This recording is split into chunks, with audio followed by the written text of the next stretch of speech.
दोस्तों, हमारी कहानी चल रही है चंवाला घाटी का नरभक्षी। इसका पहला एपिसोड तो आप सुन ही चुके हैं। जिन्होंने नहीं सुना है वो पहले उस एपिसोड में सुन रहे हैं इस पूरी कहानी को। मैं उसका लिंक डिस्क्रिप्शन में डाल दूंगा, ठीक है ना।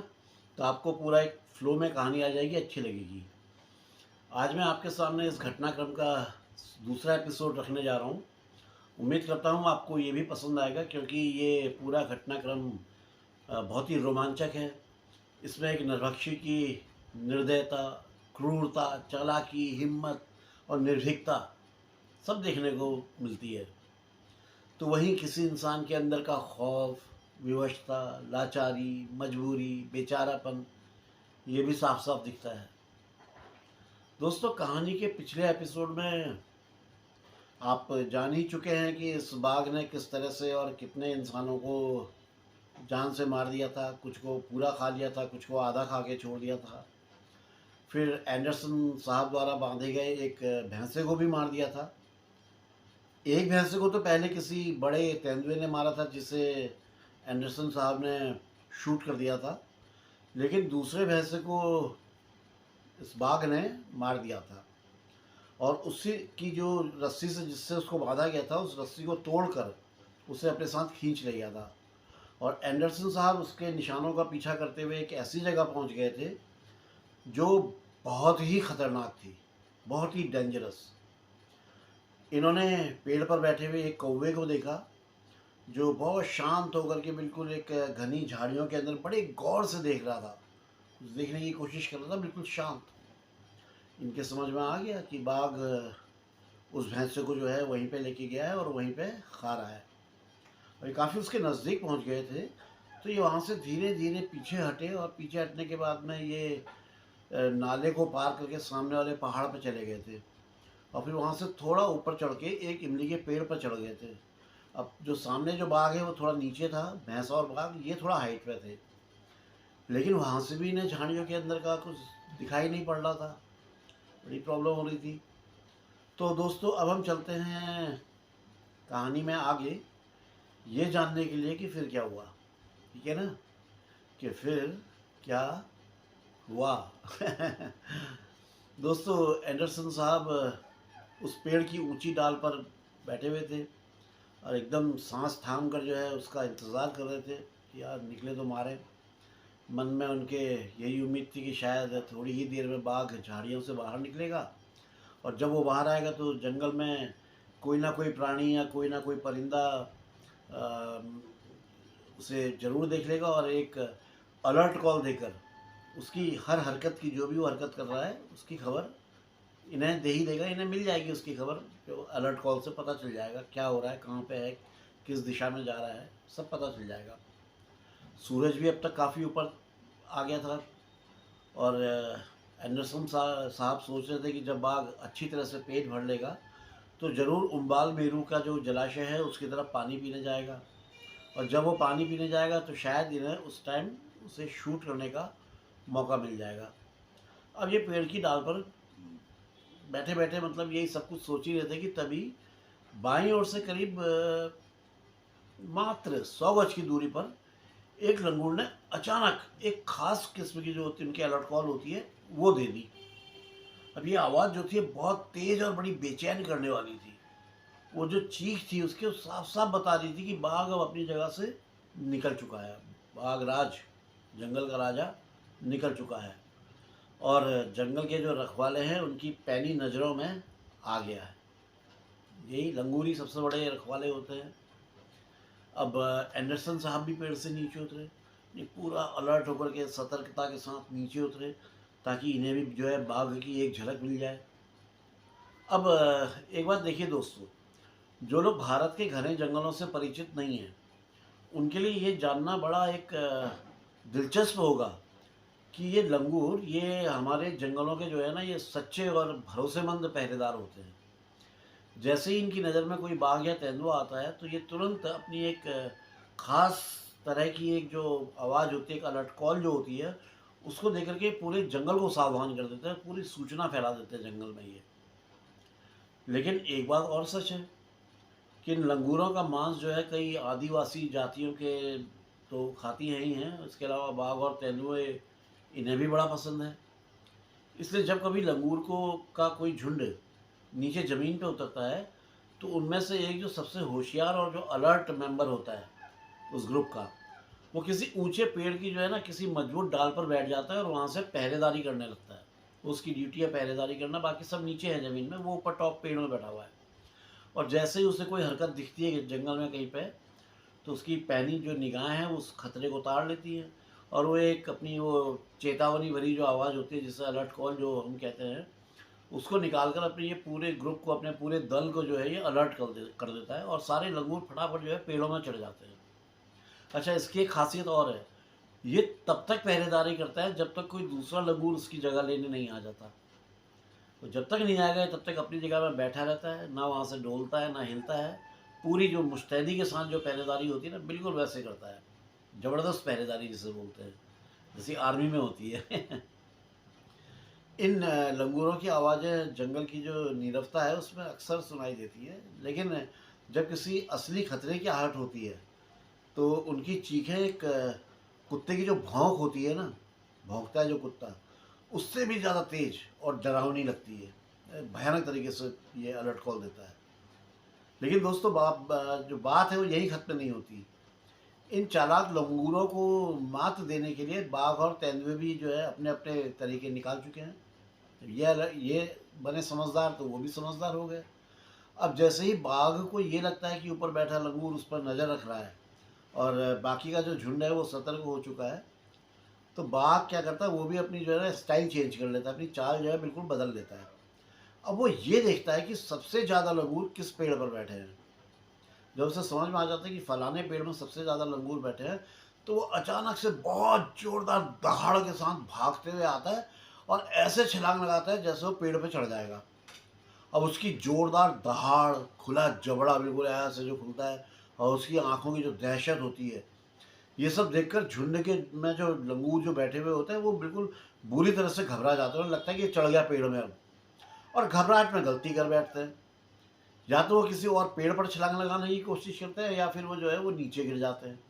और जैसे ही कोई नीचे गिरता है उसी समय बाघ जो है फुर्ती से उसके ऊपर झपटता है और फिर उसको लेके निकल लेता है, यानी कि उसको निपटा डालता है। ये बाघ का तरीका रहा। अच्छा, जो तेंदुआ जो लेपर्ड है, ये तो और भी बिल्कुल ही अलग ही इसकी जो है स्टाइल है। इसकी जो चाल है वो बिल्कुल ही अलग है, जो चलता है ये, मतलब उसको पकड़ने का जो इसका आइडिया है वो बिल्कुल अलग है।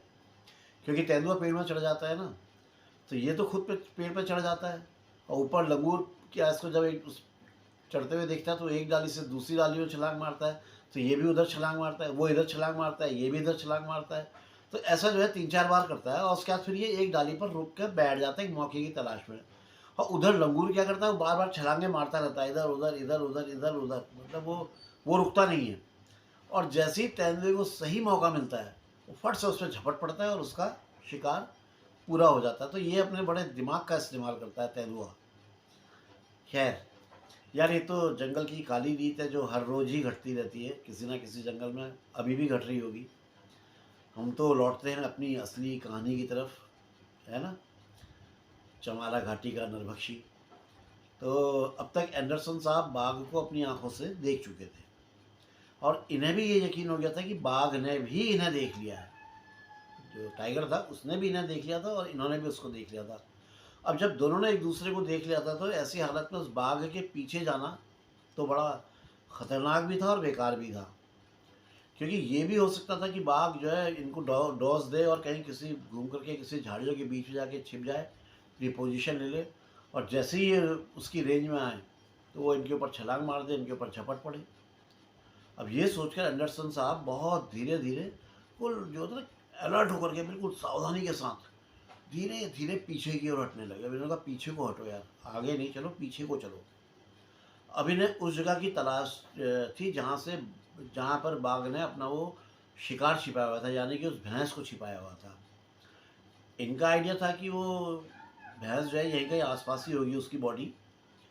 फिर भी इन्होंने जल्दी से जल्दी उस जगह को ढूंढ ही लिया जहाँ उस भैंस का, मतलब जिस जगह पर वो बॉडी उसकी पड़ी हुई थी। शव जो है बाएं करोड़ में था और एक ओर से झाड़ियों से घिरा हुआ था और उसकी दूसरी ओर जो है सूखी घास थी। इसलिए अभी तक जो है गिद्धों की नज़र उस पर नहीं पड़ी थी। वहीं बगल में एक आम का घना पेड़ था, जो काफ़ी घना और ऊंचा, इसके अलावा मजबूत भी था। अब इन्हें तुरंत फैसला लेना था एंडरसन साहब को कि क्या करना चाहिए। इतना तो तय था कि बाघ इन्हें देख चुका था, और ये भी हो सकता था कि उस टाइम भी कहीं बैठ के इनको देख रहा हो। लेकिन इसके बावजूद वो अपने शिकार पर दोबारा लौट के भी आ सकता था, क्योंकि मैन ईटर था और वो तो निर्भय होता है। अब ये सोचने लगे, अगर नरभक्षी अपने शिकार के पास लौटता है तो इन्हें उसे मारने का सुनहरा मौका मिल जाएगा।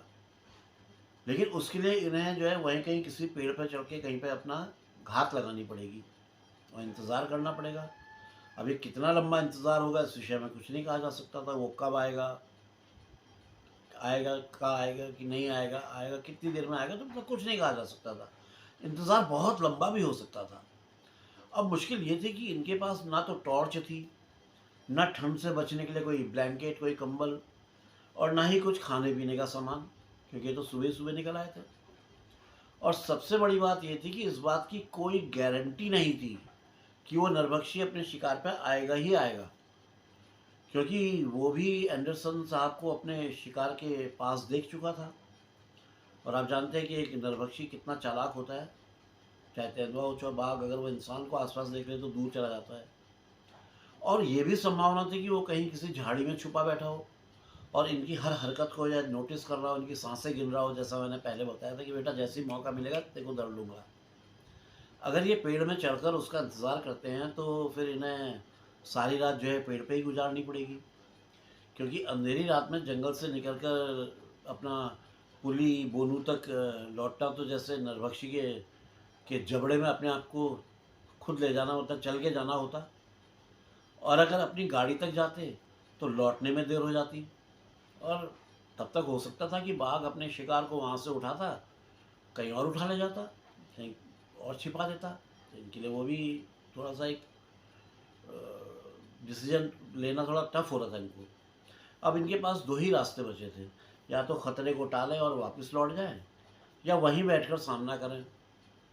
तो कुछ देर सोचने के बाद इन्होंने फाइनली एक डिसीजन लिया, और वही डिसीजन लिया जो एक शिकारी को लेना चाहिए। इन्होंने फैसला कर लिया कि अब ये वहीं पर रुकेंगे, बाघ का इंतज़ार करेंगे, अब चाहे जो हो जाए जाएंगे नहीं। ये तुरंत उस आम के पेड़ के ऊपर चढ़ गए और एक मोटी लेकिन मजबूत डाली में बैठने के लिए अपने लिए एक जगह चुन ली। इन्होंने अपने जूते उतारे और आराम से पालथी मारकर डाली में बैठ गए, और जो पीठ थी वो जो पीछे वाली जो डाली थी पेड़ की, उससे टिका ली। अपना आराम से बैठ गए, लेकिन सतर्क।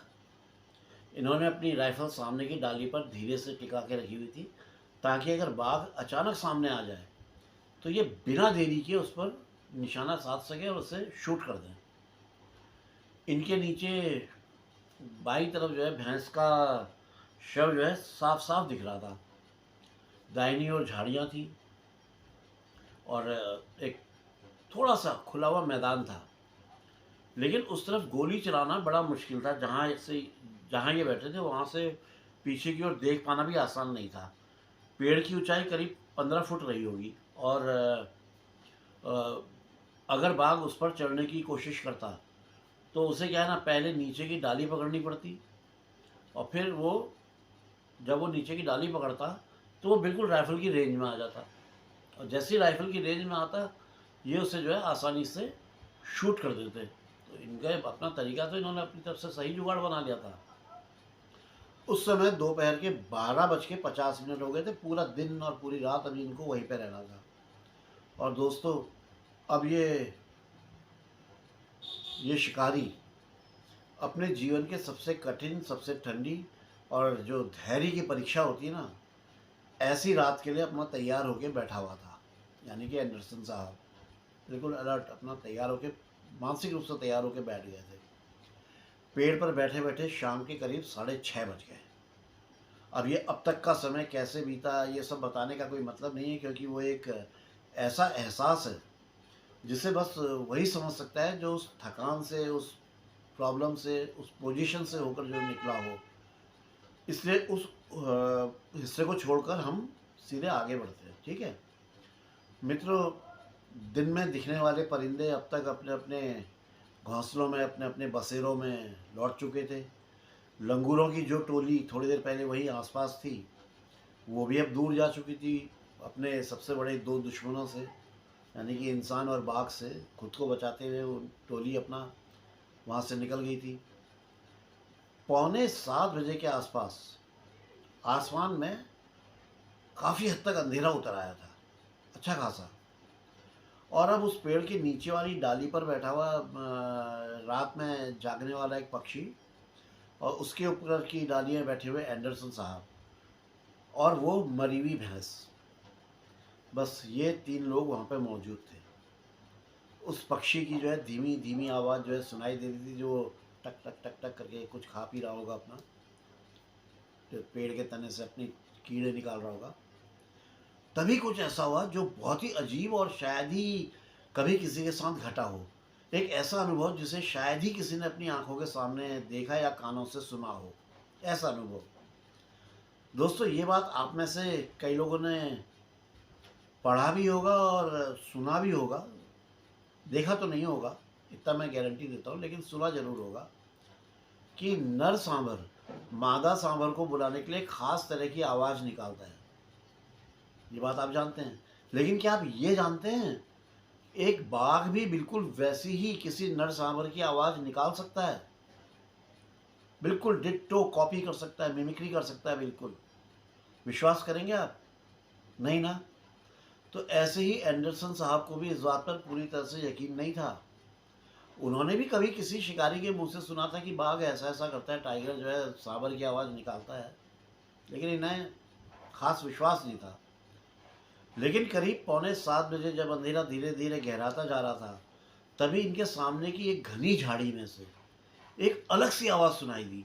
वो ठीक वैसी ही थी जैसे कोई नर सांभर मादा को आकर्षित करने के लिए कॉल करता है।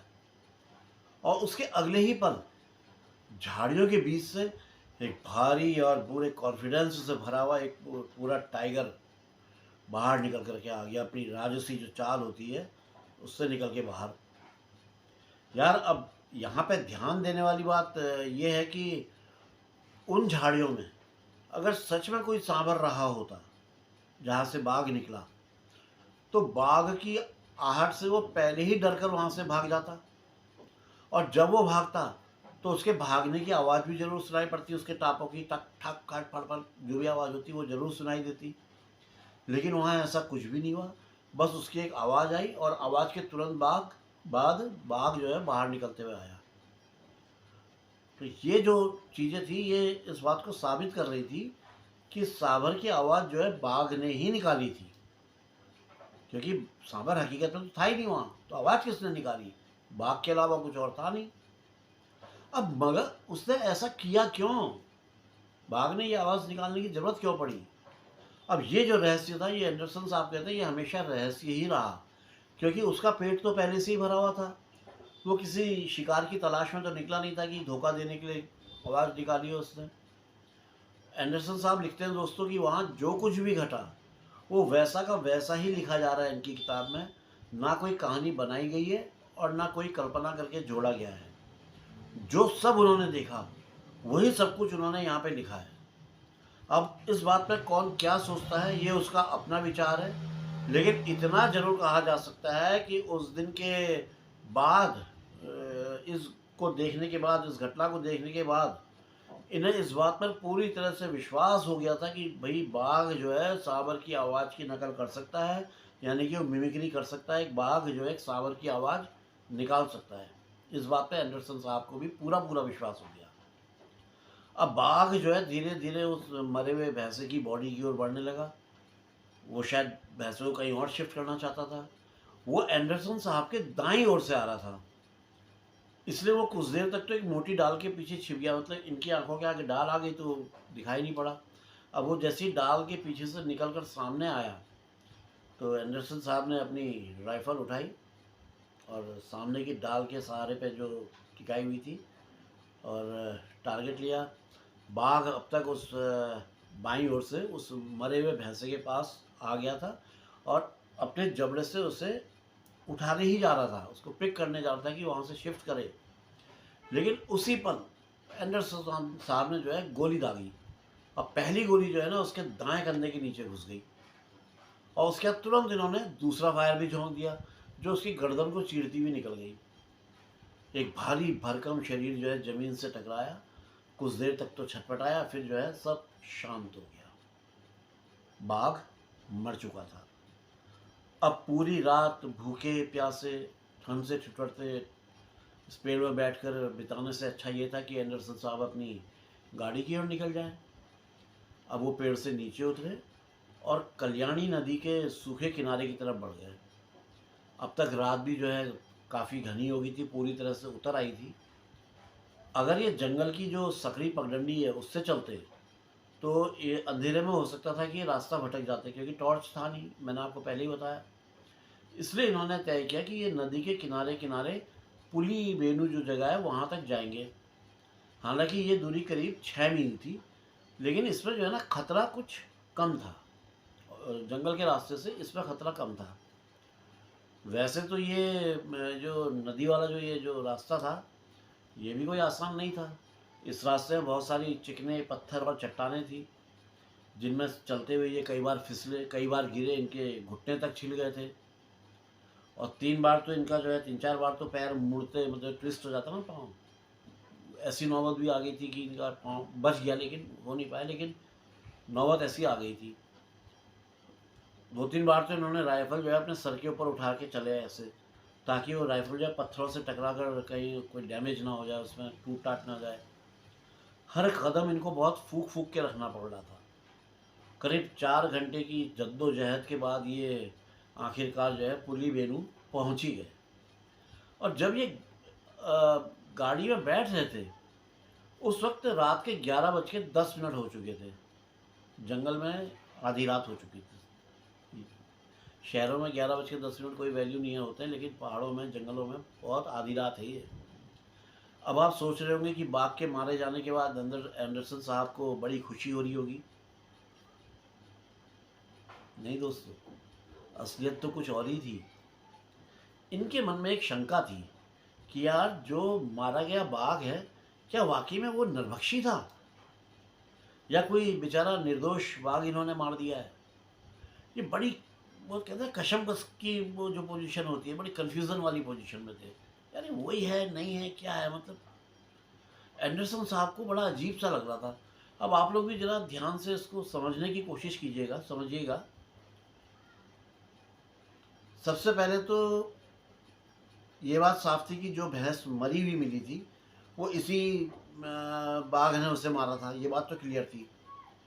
जिस बाघ को इन्होंने गोली मारी थी जो मरी हुई भैंस के आसपास ही कहीं था, और शायद हो सकता था कि भैंस को खाने के लिए वापस भी लौटने वाला था। वो बाघ भी वही था, मतलब बाघ वही था जिसने मारा था, जिसको इन्होंने गोली मारी थी, यहाँ तक तो ठीक। और दूसरी बात, बाघ को अंदर ही अंदर ये समझ में आ गया था कि कोई इंसान उसका पीछा कर रहा है, उसने देख लिया था। लेकिन उसने ना डर दिखाया, ना गुस्सा किया, ना वो परेशान हुआ, बस वो वहाँ से दूर चला गया। बिल्कुल ऐसे जो कोई, जैसे कोई समझदार आदमी बिना ऐसे कोई लाग लपेट के उस जगह को छोड़ देता है, कहीं कुछ गड़बड़ हो रही हो तो अपना निकल लेता है ना, अलग। एक समझदार आदमी पचड़ों में नहीं पड़ता है, ऐसे ये भी निकल गया।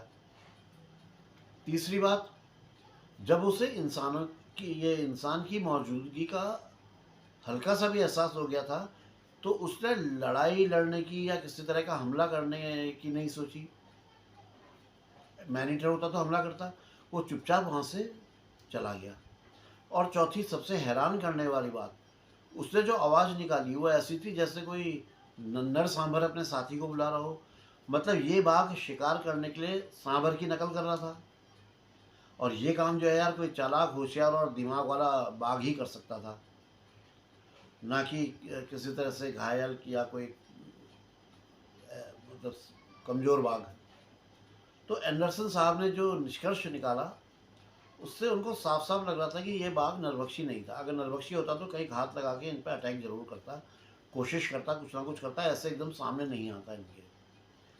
बल्कि ये जो है एक समझदार और शांत जानवर था जो इंसान से भिड़ना नहीं चाहता था, अपने तरीके से जंगल में जी रहा था।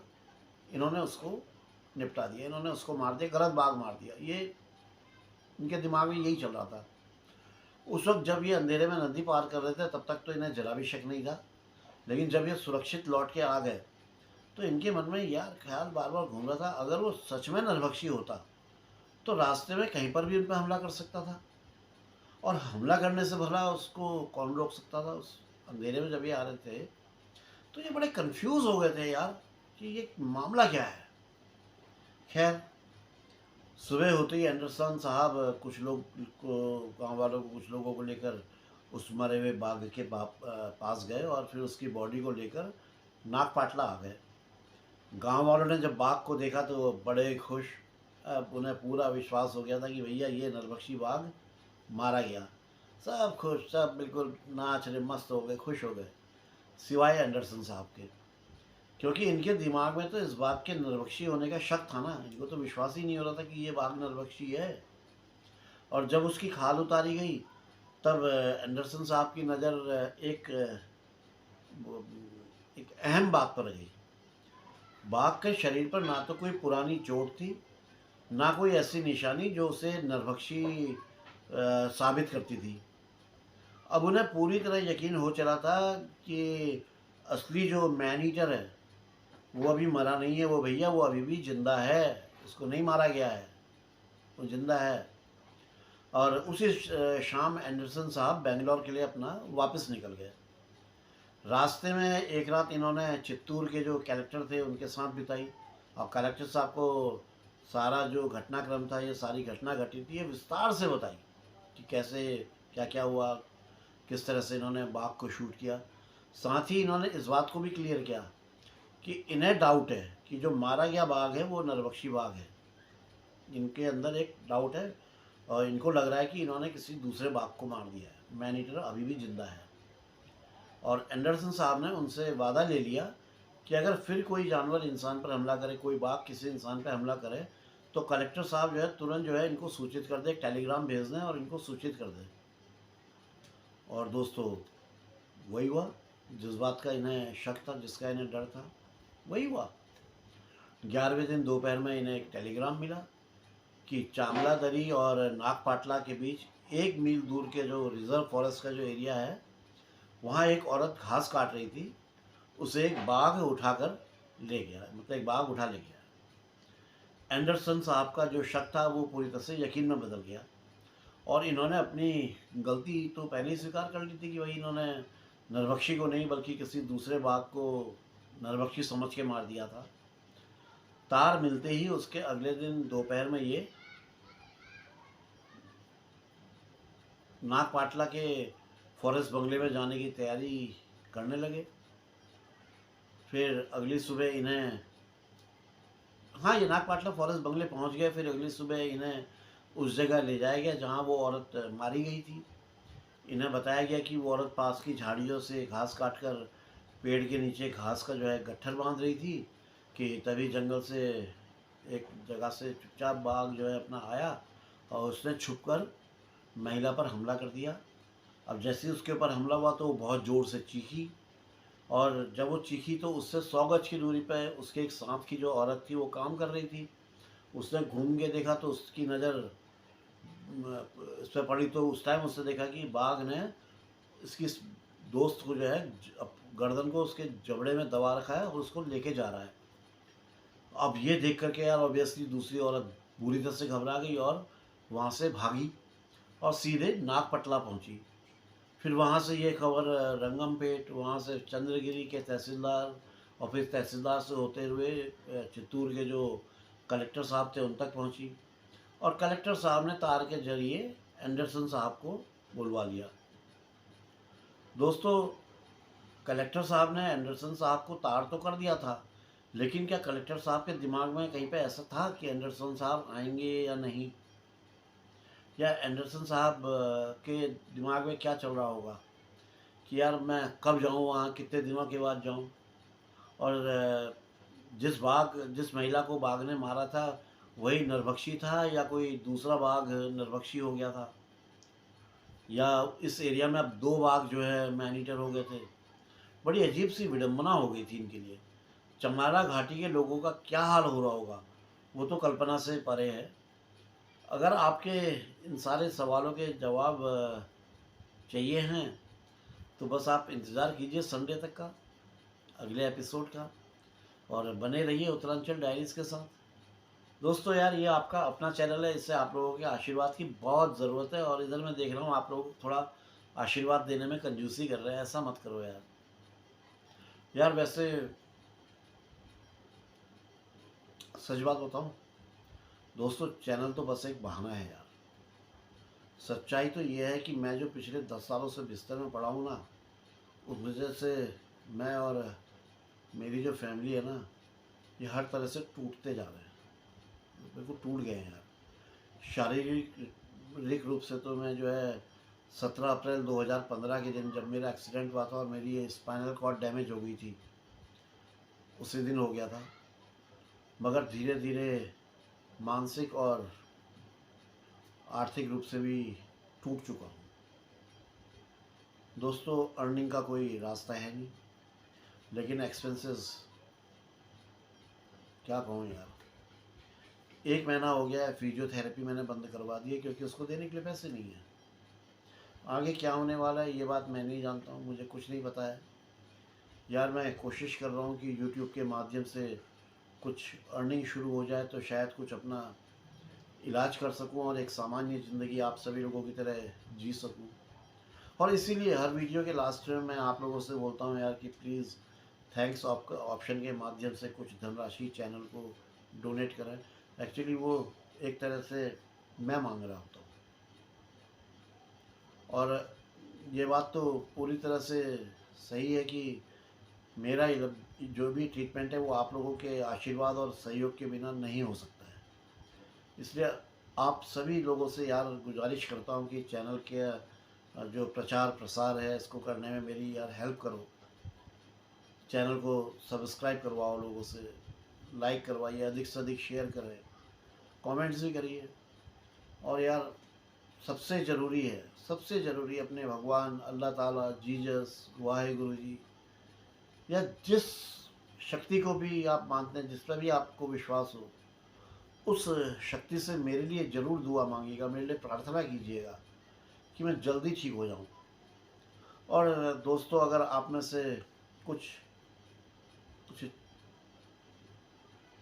चैरिटी करना चाहें तो मैं अपना नंबर ऊपर दे रहा हूँ। जी पे, रूपे पे जो भी है, फ़ोन पे, वो दे रहा हूँ। आज जो भी महिला और पुरुष मित्र आज पहली बार आए हैं, मैं स्वागत करता हूँ, उन सबका आभार प्रकट करता हूँ कि उन्होंने अपना कीमती समय और चैनल को दिया है, समय निकाला, चैनल को देखा सुना। बहुत बहुत शुक्रिया दोस्तों, बहुत बहुत धन्यवाद। तो दोस्तों अभी तो आज्ञा दीजिए, और मिलता हूँ संडे को फिर ये बताने के लिए कि फिर क्या हुआ, कि फिर क्या हुआ। तो फिलहाल तो बाय। जय बद्री विशाल, जय उत्तराखंड, जय जय जय, जय माँ भारती।